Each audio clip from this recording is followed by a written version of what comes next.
JotNot is an iOS app that is available on the iPad as well as on the iPhone, and it is an app that allows you to create PDF documents.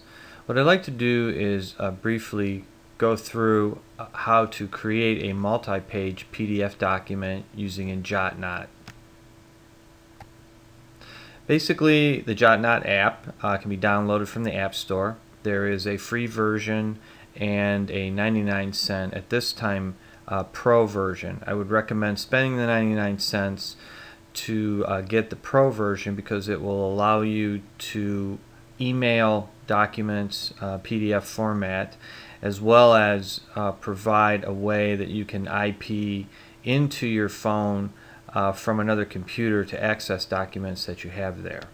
Once you click on the JotNot app, you'll be taken to a screen that basically includes documents that you've already created in JotNot. To create a new document, you'll go to the lower right hand corner and click on the little camera icon. This will bring up the typical camera interface, and you can take your document. I would recommend making sure the document is put down on a high contrast sort of mat or table, and this will allow the program to auto detect the corners of the document as well. Put your phone in place. You can press on the screen or tap on the screen to focus it, or it will autofocus on the document, and then press the camera icon at the bottom of the screen to record the slide. Now on the next screen, preview button will show the document. If you like what you see, then you can click on the Use in the lower right hand corner. If you don't like the focus on the document, then you can just do a retake. So when you're ready to proceed, click on the Use in the lower right hand corner. This is going to bring up an interface that's going to allow you to confirm the corners of the document.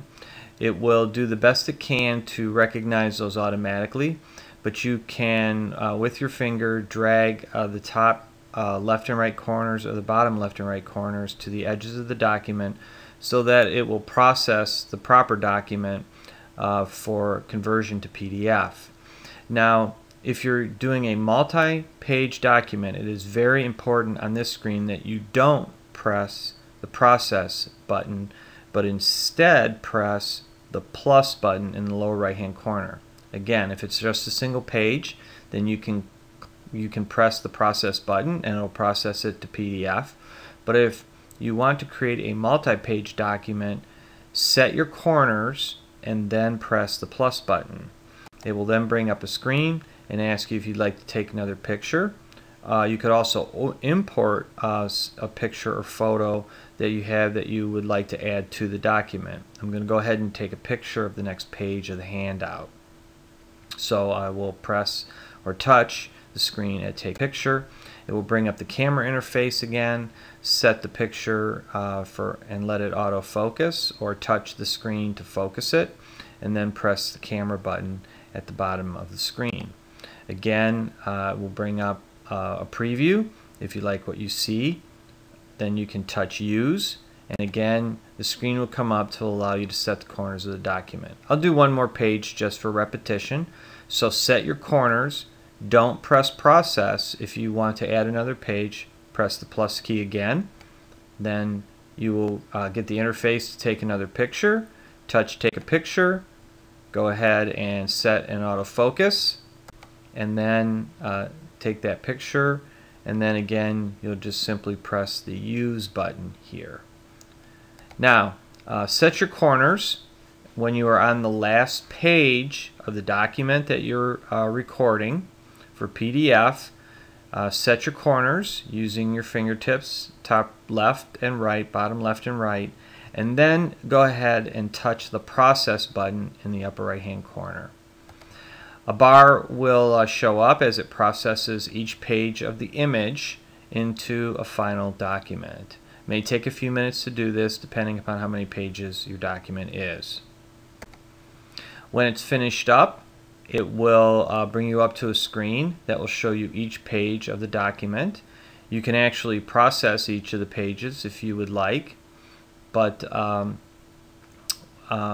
by pressing the upper left hand Documents button, then the screen will take you back to the full document. So this is basically the JotNot screen again, which has the document that we prepared. So the document is multi-pages. It gives you the file size, shows you how many pages it is, and then if you would like to basically email this document on, we're going to actually swipe the document. One thing I do want to show you at the bottom of the page here, and that is there's a small Wi-Fi kind of a Wi-Fi detect button. Basically, if you press that Wi-Fi image or icon at the bottom of the screen, it will give you an IP address that you can use on the network that you're on at that point in time, if it is actually detecting a network or a wireless network, that you can use a computer to access the files. So you would get an IP address, you would open a browser on your computer, put in that IP address, and then it will bring up an interface that will show you all the documents that are on your iPhone, and you can download those directly wirelessly to your computer. But if you would like to email the document to yourself as well, then what you're going to do is run your finger across the actual document itself, and then what it will do is it will bring up an interface that allows you actually can delete the document if you would like, but on the left hand side you can see the standard iPhone send document icon, and you touch that and it will bring up a sharing screen. Again, this would you would only get this array of choices in the Pro version for 99 cents, which I do recommend. I've used the free and the Pro version, and really the ability to kind of get your documents off of your phone more easily really comes from spending the 99 cents. So you can email or fax a document. You can send it to Evernote if you use Evernote. You can also send to Google Docs, but if you want to email it, then you'll just press the email and it will bring up an interface that's the standard email interface, and you can put your email in there as well and send it on to yourself. So that's a brief overview of JotNot and creating multi-page documents. Hope that is of help.